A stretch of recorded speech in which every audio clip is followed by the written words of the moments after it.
interest in the WNBA in a way it never was before. And yet, since she's joined the league as a rookie, she's been abused. She's been abused over and over again by these other players. And reportedly, it's a race thing that many black women inside the WNBA are resentful that this white woman came in and is getting all this attention. Nobody disputes that she's an amazing basketball player, but still they seem resentful and angry toward her. And it's resulted in physical alterations on the court that don't get called as fouls, that the girls then deny were intentional. And Caitlin Clark always takes the high road. She never, points the finger, but it happened again where she was playing, hold on, because my audience knows I don't know anything about sports. I only know when it crosses into the news lane. Her team was playing the Connecticut Suns, and the player, DeJounte Carrington, tried to get the ball from Caitlin, and at the end, Caitlin plays for the Indiana Fever. At the end, it seems pretty obvious to me, intentionally scratches Caitlin's eye with her long fingernails. She denies it was intentional, but watch, there it is. Hold on. So she goes for the ball, and then look, she points her hand down after the play, after the ball is past this player from the Suns. And it seems very clear she bends her fingers into Caitlin's eyes. There it is. She could pull over her. Bro, the more and more I look at this, it gets worse and worse. I'm just going to be completely honest. It gets worse and worse. This is disgusting, bro. And people are really saying that she didn't do it on purpose. It's crazy to me. Not just people. I'm talking about L Dunk, ESPN. I'm talking about mainstream media. They're really saying that she didn't do it on purpose. And you know what's even crazier? All of a sudden, she does this to Clark. She wins Sixth Man of the Year or Most Improved Player of the Year, whatever she won, Defensive Player of the Year. Now she's getting all this recognition all of a sudden for all these things. And then you know what I noticed? You guys nobody's going to give Caitlin Clark a congratulations post on her Rookie of the Year. House of Highlights. Everybody, ESPN, ESPNW, who else? House of Highlights, Bleacher Report. Nobody. I haven't seen anything. Sports Center. Nobody. That's crazy to me, bro. Like, and I'm sorry. That's part of the reason I haven't posted is because the league itself, like, it's really eye opening now. The WNBA in itself, and I could really understand why it was a losing piece of shit. And excuse my language, but I can completely understand why the W has been losing money for years and years and years. But and yeah, that's why I kind of slowed down because the past 2 weeks, all we're talking about is this. I don't even want to say it, bro. Her fingers into Caitlin's eyes. Shit's draining, bro. There it is. She could pull her hand away. She didn't. And Caitlin had a black eye, and it was not called as a foul. And then she was seen celebrating on the sideline and laughing with a teammate. All right, so here's the other piece before I get to you guys.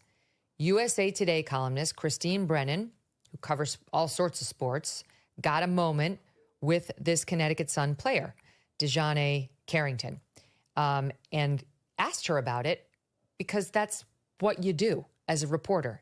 Watch this. DeJounte, yeah. Did you, when you went and kind of swatted at Caitlin, did you intend to hit her in the eye? And if so, could you just, or if not, either way, could you talk about what happened on that play? I don't even know why I would intend to hit anybody in the eye. That doesn't even make sense to me. But no, I didn't. I didn't know I hit her, actually. How don't you feel your fingers jamming somebody in the eye? Come on, stop it. I would instantly be like, yo, bro, you good? Even when I hoop, if I touch you in the chin, anywhere, we bump, if we anything, my hand on it swings, I'm gonna ask you, hey, bro, you good? We might still run the play for a little bit, but hey, on the way back, hey, you good, bro? My fault, you good? But I'm gonna let it be known, like, you straight? My bad. You know what you did. You know what you did. You got them big ass lashes on your face. It's just curled up over here, touching your eyelid. I mean, your eyebrow. You know exactly what you did. I was trying to make a play on the ball, and I guess I followed through and I hit her. So obviously it's never intentional. That's not even like the type of player that I am. So yeah. Did you and Marina kind of laugh about it afterwards? It looked like there was later on in the game they caught you guys laughing about it. No, I just told you I didn't even know I hit her, so I can't laugh about something I didn't know happened. With the increase. Okay. Last thing I'm going to say is all that. So now, not even only that, now they're talking about this reporter and the questions that they're asking, and now they're trying to get this reporter in trouble. And it's like, man, come on, bro. That's what a reporter is supposed to do. Was a lie, in my opinion. Phil Houston, Spy the Lie guy, would say all of that. She had all the telltale signs of lying. If you asked me, did you hit her intentionally? I'd say no. Nope, I didn't. She went right into convincing behavior. I don't even know why I would intend to hit anybody in the eye. That's what a bank robber says. A bank robber says, I'm an honest person. Why would I ever rob a bank? I have money. I have a job. A truth teller says, no, I didn't rob the bank. No. All of this convincing behavior and not a no and denial. This is obviously a liar, and I don't know this person, but as an outside person, I can. Anyway, now you guys, the WNBA is on the offense against the reporter, saying she's racist, suggesting she's racist, she doesn't deserve her credentials, and that she was trying to fuel racist, homophobic, because the girl who did the hitting, the Connecticut State player, DeJournette, is a lesbian, racist, homophobic, and misogynistic vitriol on social media. Okay. Lay it on me, Blaine, Jake, and David. What do you make of it?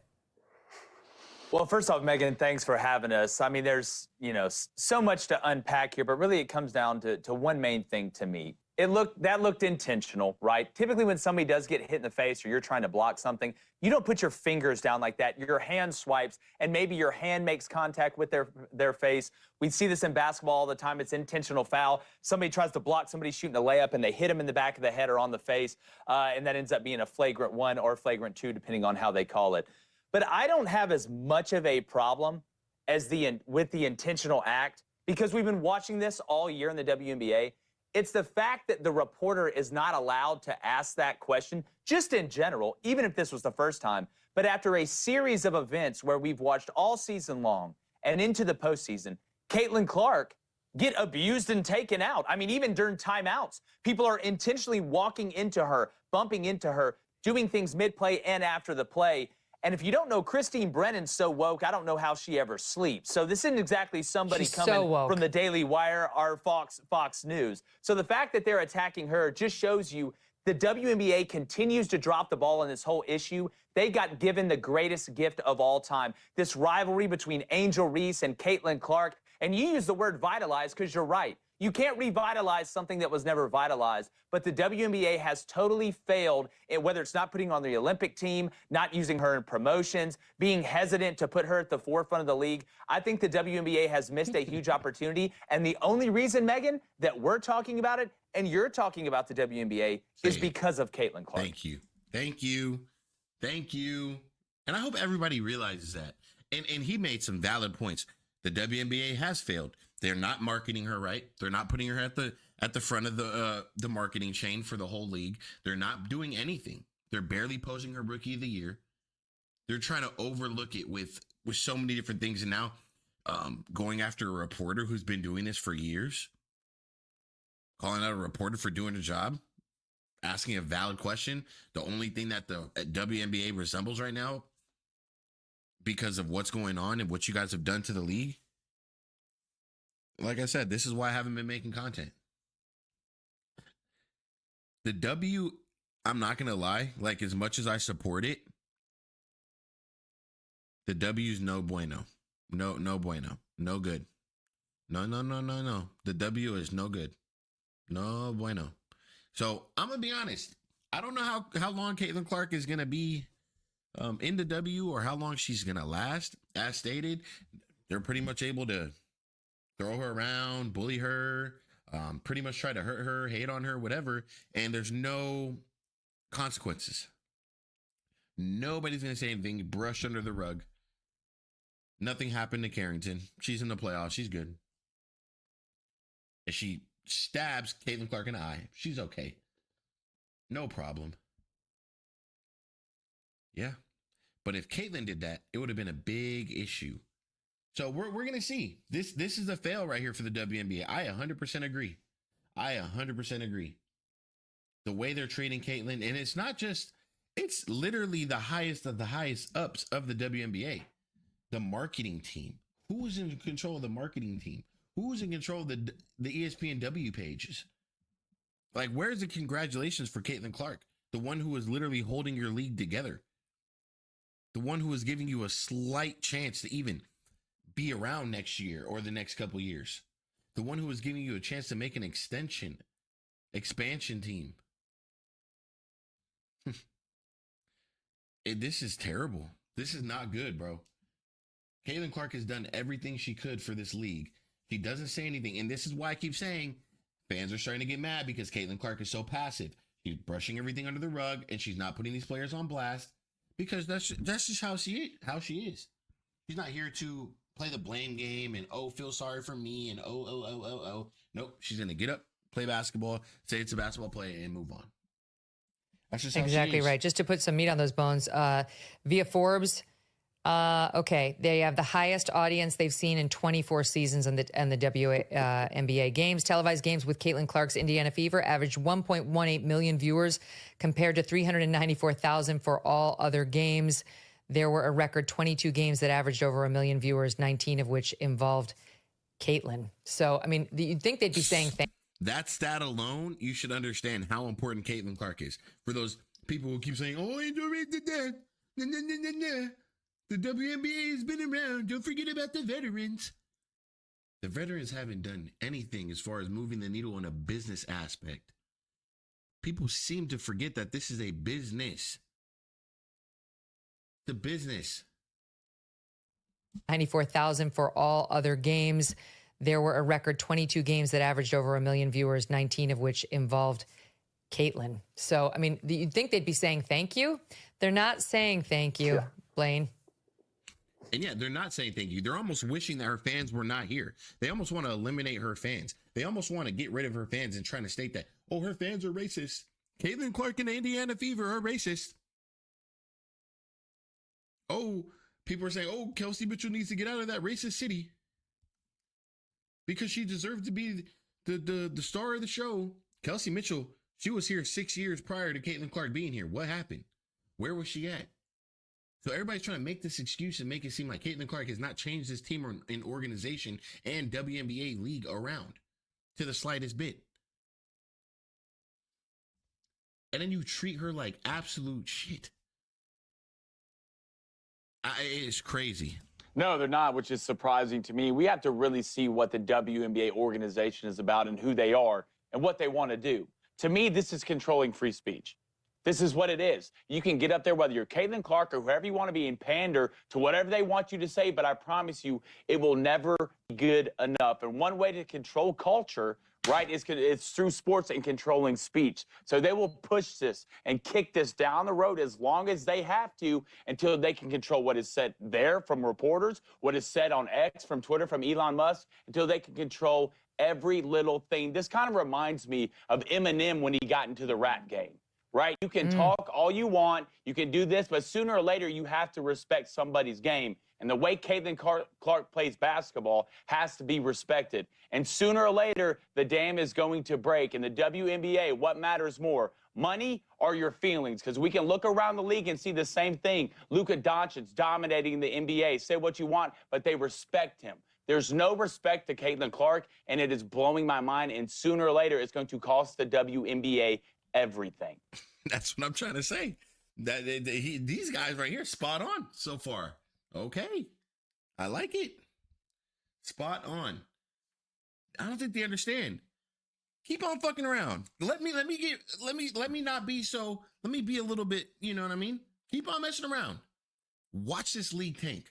Watch this league tank. If you keep playing around with Caitlyn Clark, keep on disrespecting her. Her dad, I guarantee her dad and investors are already ready to start a league. If not, it's on the way. Keep playing around with her. Keep on doing it. And then commissioners, everybody in the league involved, let it slide some more. Keep letting it slide. Keep letting her get thrown around. Let her get seriously hurt. You're done. You're done. I don't care who's coming out of college. You're done. Not the same effect. You're done. It's over. Done. Look at the playoffs right now. They're done. Nobody's watching. It's done. Nobody. And now you got people talking about, let the real fans watch the WNBA. What have the real fans done for the WNBA? I will wait. Obviously, they're not buying hot dogs. They're not buying beers. They're not buying merchandise. They're not buying Wilson basketballs. They're obviously not buying enough tickets to where the tickets went up from $15 to $300 and something. They're not doing that, are they? They're not buying season tickets. They're not doing any of that. No viewership. No YouTube views. No social media analytics. No Instagram analytics. Nothing. Nothing. Caitlin Clark, I guarantee if I look at the Indiana Fever's YouTube page, it's probably over 150,000. Probably. I believe they're, when I first started with the Indiana Fever, what, four months ago, they're probably at like 10,000 subscribers. You know how hard it is to grow 100,000 subscribers on YouTube? Especially a women's basketball team. You go look at the analytics for any other YouTube channel that has to do with the WNBA. A WNBA team. They're getting 200 views. Professional basketball teams. Indiana Fever are averaging probably 80,000 views plus every video. Every video they put out. Guess why? Did you guess? Caitlin Clark, everybody. Caitlin Clark. That is the reason. David, the executive director for the WNBA Players Association, a woman named Terry Carmichael Jackson, who is hardcore woke, very big into the racial justice stuff, puts out this ridiculous statement. To unprofessional members of the media like Christine Brennan, you are not fooling anyone. That so-called interview in the name of journalism was a blatant attempt to bait a professional athlete into participating in a narrative that is false and designed to fuel racist, homophobic, and misogynistic vitriol on social media. You cannot hide behind your tenure. What? That doesn't make sense. Instead of demonstrating the cornerstones of journalism ethics like integrity, objectivity, and a fundamental commitment to truth, you've chosen to be indecent and downright insincere. She asked a question trying to get at the truth. You've abused your privileges. You do not deserve the credentials issued to you, and you certainly are not entitled to any interviews with members of this union or any other athlete in sport. Those credentials mean you can ask anything, but they also mean you know the difference between what you should and should not. We see you. USA Today Sports should explain why a reporter with clear bias and ulterior motives was assigned to cover the league. USA Today, to its credit, standing behind its journalist, Christine Brennan, who also is as woke as they come, an open Trump hater, and has shown her politics many times. There's some deliciousness, I mean, David, in seeing her on the wrong end of the woke stick. But that statement from the WNBA is absurd. Absolutely absurd, ludicrous even, and the line that sticks out to me is to say to even ask that question is an example of racist and homophobic and misogynistic language. Now, Megyn Kelly, you tell me how asking that question is an example of homophobia, because I would love to know. But nothing we're talking about is new. We've been watching this all summer long. I don't know how many different ways an organization needs to explain to an individual that they are not welcome. First off, we saw Caitlin Clark not make the Olympic team, and the reason given was, well, she's just not one of the best players in the WNBA yet. Okay, fine. But then she makes the playoffs, lead the Fever to their first playoff game in 8 seasons, and she's not even on the promotional material for that team. So the biggest cash cow in the WNBA can't even make the WNBA's graphic to promote the team making the playoff. Now, one point I want to make here, Megyn, and I explained this to Dan Bongino, and I want to make sure to reiterate it here. What we're talking about is not just Caitlin Clark being discriminated against because she is white. That's one factor of this. But if Caitlin Clark were to embrace every factor of leftism, I mean, if she had tattoo sleeves all over her arms, if she had purple dyed hair, if she were married to a woman, if she were out campaigning for Kamala Harris, she would be accepted by the WNBA. But she's not, because I don't think this is a legitimate sports league. It appears to me to be like a political organization masquerading as a sports league. Thank you. He just took the words out of my mouth, and that is exactly how I feel. I feel like this league, this is a BS league. They're not ready. This league is not ready. You talk about politics and this and that. Now all of a sudden everybody's racist. Everybody. Brittany Griner coming out, AT, DeJounte, the Fever fans, Caitlin Clark and her fans, Angel Reese, everybody saying that she's racist now. Bro, you guys gotta stop. This is getting out of hand. This is ugly. This is disgusting. Nobody wants to watch this. Nobody wants to talk about this all day. But guess what? What do we have to talk about? There's nothing positive right now because the WNBA's, it's poop. You guys are all trying to shit on Caitlin Clark and her fans. Oh, okay. I'm sure her fans got the message. And now you guys are going to continue to tank in your viewership. Nobody knows when the playoffs are. I don't even know what the series is. I don't even know what teams are in it. Well, I know the Lynx and Sun and Aces, Mercury, Liberty. Because I just saw Carmelo, I think, on Instagram. It's like, I'm not interested. Especially with the girls and what they're saying. And nah, man. And then you're not playing Kate Martin. Not interested. Not interested. Yes, that's how it sounds. More on the numbers. Ad Age reports the number of WNBA advertisers increased by over 60% in 2024. 2024 attendance increased by nearly 50% from the year earlier. Indiana led with an average home attendance of 17,000, a year-over-year increase of 319%. And so people are watching and interested in this league like never before, and yet Sonny Hostin, in an unusual moment of honesty, explained why they still can't stand her within the WNBA. Here she was not long ago. If Caitlin Clark is the vehicle that will bring this sport that I have loved so much and so long to little 5-year-old girls playing in Harlem, I say yes, bravo. Yeah. I have no problem with that. I do think that there is a thing called pretty privilege. There is a thing called white privilege. There is a thing called tall privilege. And we have to acknowledge that. But I do think that she is more relatable to more people because she's white, because she's attractive. And unfortunately, there still is that stigma of against the LGBTQ plus community. 70% of the WNBA is black.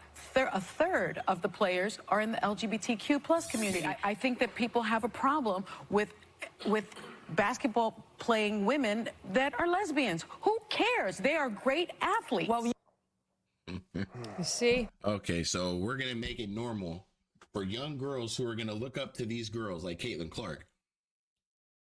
And we're just going to tell her to go date a girl. We want her to be a part of the LGBTQ, the 75%. So there she said, she pretty much said that the girls don't like Caitlin because she's not lesbian.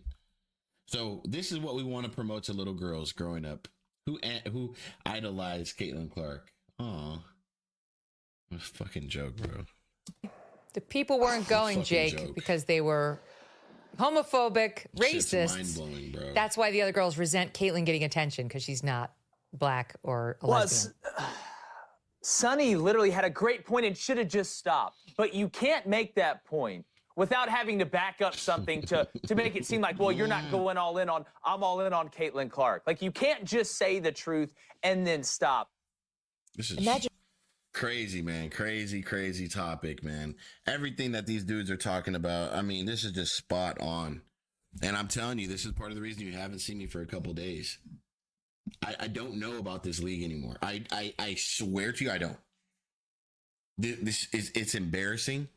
It's embarrassing that they're allowing it to go on. It's embarrassing that they're feeding into it. It's embarrassing that the media is going to continue to drive it.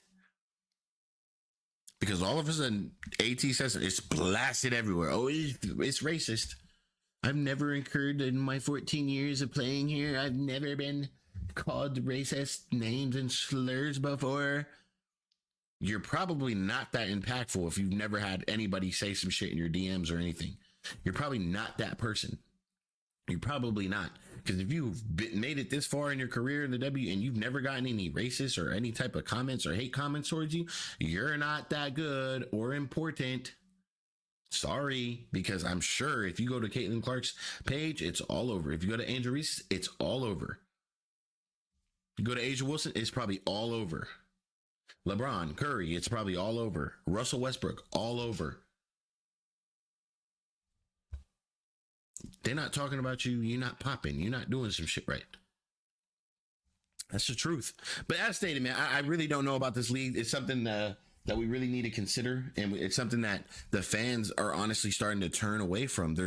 It's starting to be a little bit of it's like this nasty taste in your mouth, because you know what's real and what's not, and we know all of a sudden everybody's jumping up around and talking about this racist stuff. Okay, show me the receipts, show me the videos, show me something, because there's a lot of fans who are courtside. If there's some racist stuff going on, a fan would record it. Where's the footage? I haven't seen one. To me, this is all made up. And until somebody can prove it to me, I'm not believing shit. I'm not.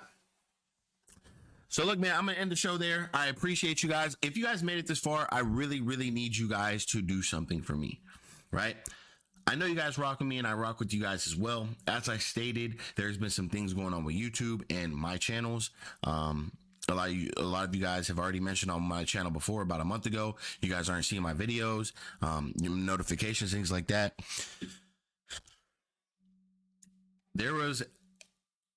I'm not going to get into too many things. There was a specific fan base that went and complained, did some things to one of my channels, my main channels, and I will not be on there for the next couple months because of some things. About 3 months left. So yeah, just got to tailor down some things, especially with this page. Look, let me break something down. You guys are going to look at my views. Like, what happened to my views? They're suppressing my stuff because I made a video about JW. You guys read between the lines. I made a video about JW calling out a fake, or pretty much calling out something that I thought wasn't real. Some type of mail. I didn't think it was real. And I called it out, and it got back to him. And all of a sudden, I got a copyright strike on one of my thumbnails, which is very weird because I edited it. It wasn't nothing like it. It was all edited and stuff like that. A lot of you guys think, oh, my thumbnails, you guys aren't paying attention to detail. A lot of this stuff has changed. You guys I do it so you guys just can't tell. So that's what happened. So I need you guys to do me a favor. I need you guys to like this video, share it, send it to somebody, please, or a couple of people. Please leave me a couple comments. Please, I really need your guys' help just to get back in the algorithm. It's going to take me some time. I really do feel like I put out some great content and react to some great stuff, give my insight and input, and I just wanted to be back to getting it to more eyeballs. So, with that being said, I appreciate you guys, man. I'm going to catch you guys on the next video. It's your boy, C. Okada. Welcome to the channel. I'll catch you guys on the next one. We're out.